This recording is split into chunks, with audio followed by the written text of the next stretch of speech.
Mr. Morrison, you have two options. You can vacate the property in 3 days as originally planned, or you can stay as a tenant with a formal lease agreement. Market rate rent, standard terms. Stay? You mean... I mean exactly what I said. You can rent the house from me. We'll be divorced, but you can live here if you choose to. Jude's face lit up with hope. Sarah, this is perfect. We can start over. I understand now. I was blind, but I see clearly now. The champagne flutes clinked together as Sarah watched from the kitchen doorway. Her husband Jude was toasting with Olivia, his business partner, celebrating their latest real estate deal. The same deal that would supposedly save their marriage by giving them financial stability. Sarah had heard this promise before. To new beginnings, Jude said, his arm sliding around Olivia's waist in a way that made Sarah's stomach turn. Sarah cleared her throat. Dinner's ready. Neither of them looked her way. Olivia giggled at something Jude whispered, and Sarah felt that familiar ache in her chest. She'd been invisible in her own home for months now. That night, as Sarah lay in bed, pretending to sleep, she heard Jude on the phone in his office. The walls were thin, and his voice carried. I can't keep doing this, Olivia. Sarah's holding me back. She doesn't understand business, doesn't understand ambition. She's content with mediocrity. Sarah's hands clenched the sheets. Mediocrity. That's what he called her quiet strength, her preference for saving rather than spending, her careful approach to life. The prenup protects everything, Jude continued. She'll get barely anything. Maybe that'll motivate her to finally do something with her life. Before we continue, have you subscribed yet? Hit that button for more amazing stories and mark the register by commenting which country you're watching from. Today's shout-out goes to Serena Mani, watching from California. Thank you for watching and commenting. Now don't move, because this story, it's about to down real quick. Sarah's heart pounded, but she remained perfectly still. She'd learned long ago that listening was more powerful than reacting. The next morning, Sarah made breakfast as usual. Jude barely glanced up from his phone as he ate her homemade pancakes. I'm flying to Chicago today. Big investor meeting. Might be gone a few days. Sarah nodded. I'll pack your bag. Olivia is handling the travel arrangements. She's coming with me. The words hung in the air like smoke. Sarah continued clearing dishes, her movements steady and calm. Of course she is, Sarah said quietly. That night, as Sarah alone in the mansion, she did something she hadn't done in years. She went to the basement storage room and pulled out a small fireproof safe hidden behind old Christmas decorations. Inside were documents she'd kept secret for over a decade. Sarah's maiden name was Sarah Chen, daughter of immigrants who'd built a small empire in commercial real estate. When her parents passed away in a car accident during her senior year of college, they left her everything. But Sarah had learned from watching her parents' friends that money changed people, attracted the wrong kind of attention, and destroyed genuine relationships. So she'd hidden it all, created a trust under her childhood nickname, Sunny, transferred properties to shell companies, lived modestly while her investments grew quietly in the background. When she met Jude at a coffee shop 7 years ago, she was working as a freelance graphic designer, driving a used Honda and living in a small apartment. He was charming, ambitious, and seemed to love her for who she was, not what she had. Because as far as he knew, she had nothing. The mansion they lived in? Sarah owned it through Sunny Investments, LLC. The luxury cars in the garage? Leased through one of her companies. Even Jude's real estate business operated out of a building Sarah owned, though he paid rent to a property management company that reported to her. She'd wanted to tell him the truth so many times, but each time she considered it, something stopped her. The way he talked about money, about success, about people who made it versus those who didn't. The way he looked down on her quiet lifestyle, her simple pleasures, her contentment with what he saw as ordinary. Now, holding the documents that proved her worth, Sarah realized she'd been right to wait. Jude had just shown her exactly who he was. Sarah spent the next 3 days making phone calls under her real name. She contacted her lawyers, her financial advisors, and her property managers. It was time to make some changes. When Jude returned from Chicago, he seemed different, distant, guilty. He avoided eye contact and spoke in clipped sentences. "How was your trip?" Sarah asked, setting his favorite dinner on the table. "Fine. Productive." Olivia started showing up at the house more frequently. She'd walk in without knocking, use Sarah's coffee maker, and act like she belonged there. Sarah watched it all with growing clarity. 2 weeks later, Jude finally found the courage to say what had been building. "Sarah, we need to talk." She was watering her herb garden on the back patio, something that brought her peace. The mansion's grounds were beautiful, something she'd carefully maintained through her property management company. "I'm listening," she said, not turning around. "This isn't working anymore.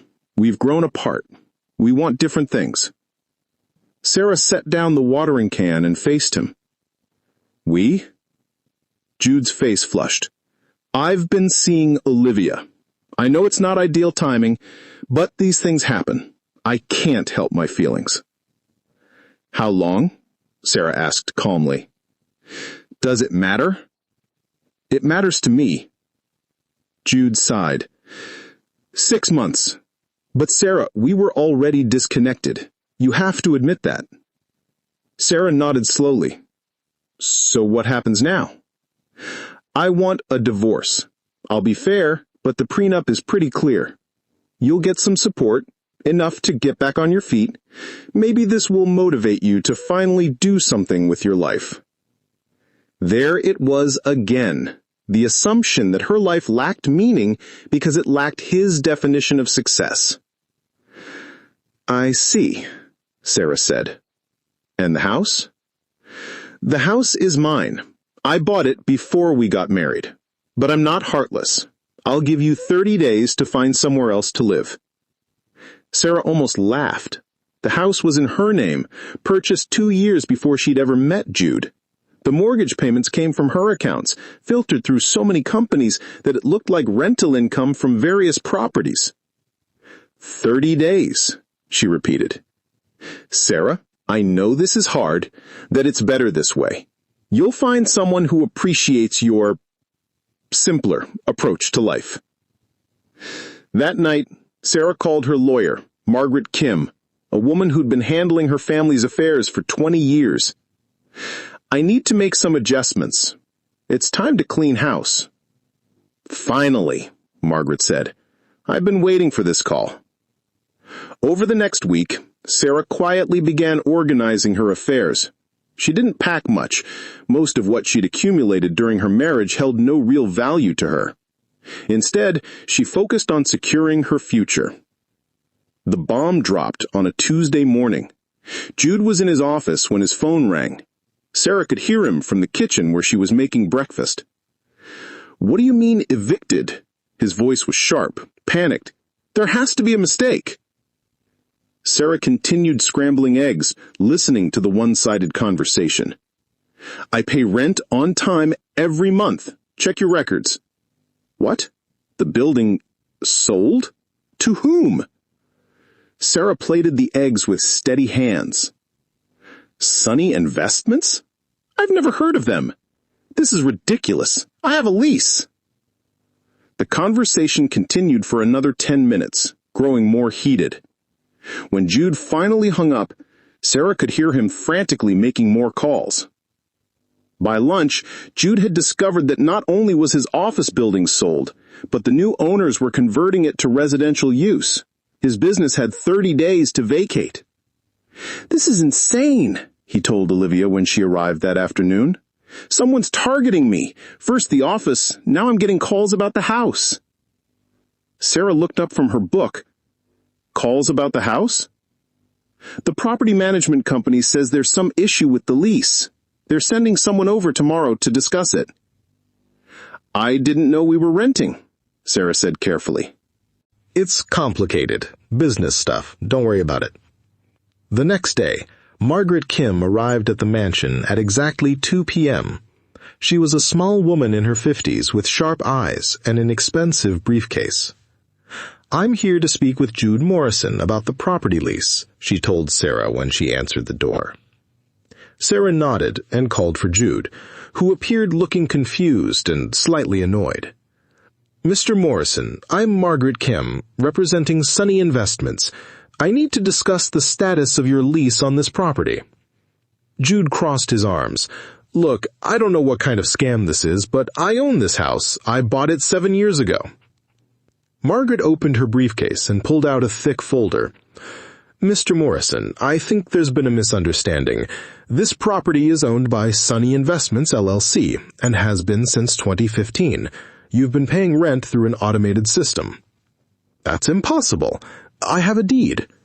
You have a lease agreement, Mr. Morrison. The monthly payments you thought were mortgage payments were actually rent. I have all the documentation here. Sarah watched from the doorway as Jude's face went white. Margaret spread papers across the dining table. Furthermore, the property owner has decided not to renew your lease. You have 30 days to vacate. This is insane, Jude exploded. You can't just kick me out of my own house. It's not your house, Mr. Morrison. It never was. After Margaret left, Jude paced the living room like a caged animal. This is all connected, Sarah. Someone's trying to destroy me. First the office, now the house. Olivia thinks it might be connected to some deal I didn't close last year. Sarah continued reading her book. That sounds stressful. Stressful? Sarah, we're about to lose everything. Don't you understand what this means? I understand that you're upset. That's it? That's all you have to say? Sarah looked up at him. What would you like me to say, Jude? You told me this house was yours. You told me you were divorcing me. You told me I had 30 days to find somewhere else to live. Now you're upset because you have 30 days to find somewhere else to live. This is different. This is sabotage.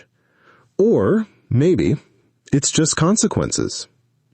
Over the next 2 weeks, Jude's world continued to crumble. The luxury cars were repossessed. Apparently, the lease payments had been handled by the same property management company that was now cutting ties with him. His business, already struggling without an office, began losing clients who couldn't reach him at his usual location. Olivia started pulling away. The stress was aging Jude rapidly, and his grand promises of wealth and success were proving empty. She began making excuses about why she couldn't see him, why she was too busy to help him find new office space. Sarah, meanwhile, remained calm and helpful. She cooked his favorite meals, listened to his rants about the unfairness of it all, and offered gentle suggestions about apartment hunting. I don't understand how you can be so calm about this. Don't you realize what this means for us? I understand that you're upset. That's it? That's all you have to say? What would you like me to say, Jude? You told me this house was yours. You told me you were divorcing me. You told me I had 30 days to find somewhere else to live. Now you're upset because you have 30 days to find somewhere else to live. This is different. This is sabotage. Or, maybe, it's just consequences. 3 days before the eviction date, Sarah was packing her belongings, mostly books and a few sentimental items, when she heard crying from Jude's office. She found him at his desk, head in his hands, shoulders shaking. I've lost everything, he sobbed. The business is gone. Olivia won't return my calls. I'm about to be homeless. And it's all my fault. Sarah stood in the doorway, watching him break down. She felt no satisfaction in his pain, but no sympathy either. I threw away the best thing in my life. You were loyal, kind, supportive, and I threw it all away for what? For someone who disappeared the moment things got difficult? Yes, Sarah said, simply. You did. Jude looked up at her, his eyes red and swollen. "Is there any chance? Could we try again? I know I don't deserve it, but I love you, Sarah. I realize that now. You love me now that you think you need me. That's not the same thing. Please, I'll do anything. I'll be better. I'll appreciate you the way I should have all along." Sarah sighed. "Jude, do you know why I never fought back when you criticized my lack of ambition? Because you're gentle? Because I was curious. I wanted to see who you really were when you thought you held all the power." "What do you mean?" "I mean, I wanted to see if you loved me for me, or if you loved having someone you felt superior to. I don't understand." "You're about to." Sarah pulled out her phone and called Margaret Kim. "Could you come over, please? It's time." Margaret arrived within an hour, briefcase in hand. Jude sat on the couch, looking defeated, while Sarah sat calmly beside him. "Mr. Morrison, I'd like to introduce you to my client, the owner of Sunny Investments, LLC. I believe you've met." Jude stared at Sarah, then at Margaret, then back at Sarah. What is she talking about? "She's talking about the fact that I own this house," she said quietly. "I own the building your office was in. I own the cars you've been driving. I own the companies that have been managing your rent payments for 7 years. That's impossible. My parents left me quite a bit when they passed away. I chose to live quietly, to see if I could find someone who would love me for who I was, not what I had." "You're rich?" "I'm comfortable. I have been for a long time." "But why didn't you tell me?" Sarah smiled sadly. "Because I needed to know who you really were. And now I do." "But this changes everything. We can work this out. We can be together. I was wrong about you." "You weren't wrong about me, Jude. I am exactly who you thought I was. I'm quiet. I prefer simple pleasures. I don't need external validation to feel successful. The only thing you were wrong about was assuming those qualities made me weak or worthless." Margaret cleared her trunk. "Mrs. Morrison, shall we discuss the arrangements we talked about?" Sarah nodded. "Mr. Morrison, you have 2 options. You can vacate the property in 3 days as originally planned, or you can stay as a tenant with a formal lease agreement. Market rate rent, standard terms." "Stay? You mean—" "I mean exactly what I said. You can rent the house from me. We'll be divorced, but you can live here if you choose to." Jude's face lit up with hope. "Sarah, this is perfect. We can start over. I understand now. I was blind, but I see clearly now." "You misunderstood," Sarah said gently. "You would be my tenant. Nothing more. The divorce proceeds as planned." "But I love you." "You love my money, Jude. You love the security I can provide. You love not being embarrassed in front of your friends. But you don't love me." "That's not true. When you thought I was poor, you called me mediocre. You said I lacked ambition. You cheated on me with someone you thought was more successful. You planned to leave me with barely enough to survive. Now that you know I'm wealthy, suddenly I'm valuable again." Sarah stood up and walked to the window. "I'm not angry, Jude. I'm just clear. For the first time in years, I'm absolutely clear about who you are and who I am." "Sarah, please, I made mistakes, but people can change." "They can," Sarah agreed, "but they usually don't. And I'm not interested in waiting to see if you're the exception." Margaret began packing her papers. "Mrs. Morrison, I'll have the lease drawn up if Mr. Morrison decides to stay. Standard residential lease, month to month." After Margaret left, Jude sat in stunned silence. Sarah began carrying her boxes to her car. "Where are you going?" he asked. "I bought a penthouse downtown, moving in tomorrow." "You're really leaving?" "I was always leaving, Jude. You kicked me out, remember? I'm just leaving on my own terms now." "And Olivia? What about her? Did you orchestrate her pulling away from me?" Sarah paused in the doorway. I didn't have to. When your business started failing, when you couldn't take her on expensive trips anymore, when you couldn't promise her the lifestyle she wanted, she lost interest naturally. That's who she is, just like this is who you are. I could change. Maybe. But that would be for your next relationship to discover. Our chapter is closed. Sarah loaded the last box into her car. Jude followed her outside, tears streaming down his face. I'm sorry. I'm so sorry for everything. I know you are. But you're sorry you got caught? Sorry you lost your safety net? Sorry you're facing consequences? You're not sorry for who you chose to be when you thought you had power over me. So what happens now? Now you decide if you want to rent the house or find somewhere else to live. Either way, you'll be fine. You're smart, you're capable, and you're finally getting the chance to prove you can make it on your own merit. Sarah got in her car and rolled down the window. Oh, and Jude, the lease includes a clause about overnight guests. You'll need to find somewhere else to conduct your personal relationships. She drove away, leaving Jude standing in the driveway of the mansion he'd never actually owned, finally understanding the woman he'd never actually known.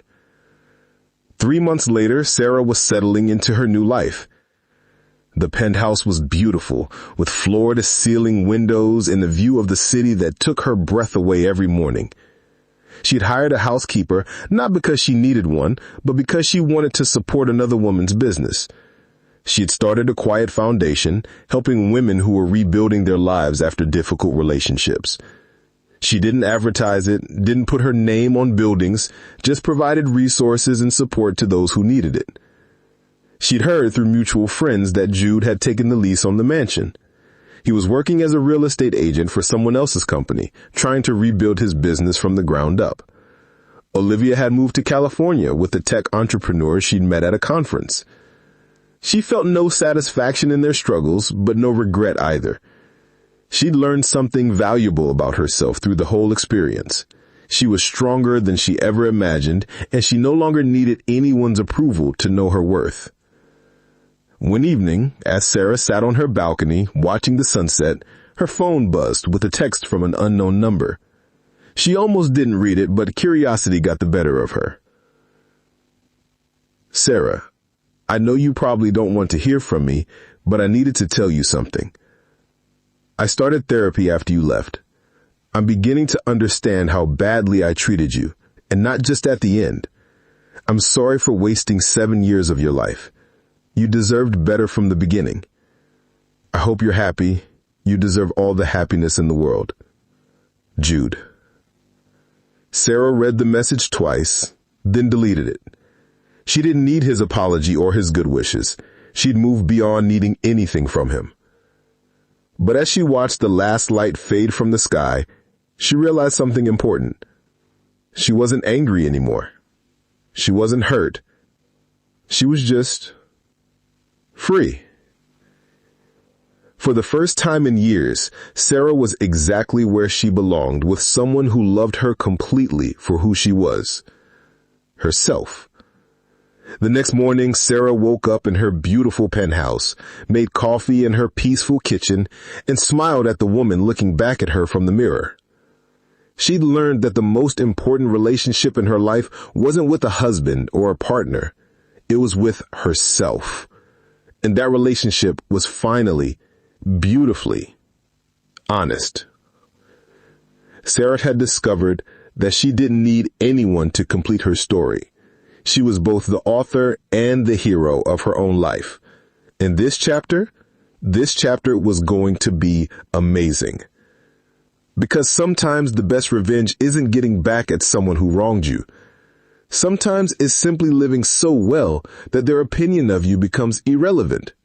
And Sarah was living very well indeed. Thank you so much for listening all the way through. If you enjoyed it, don't forget to like, share, and subscribe for more stories.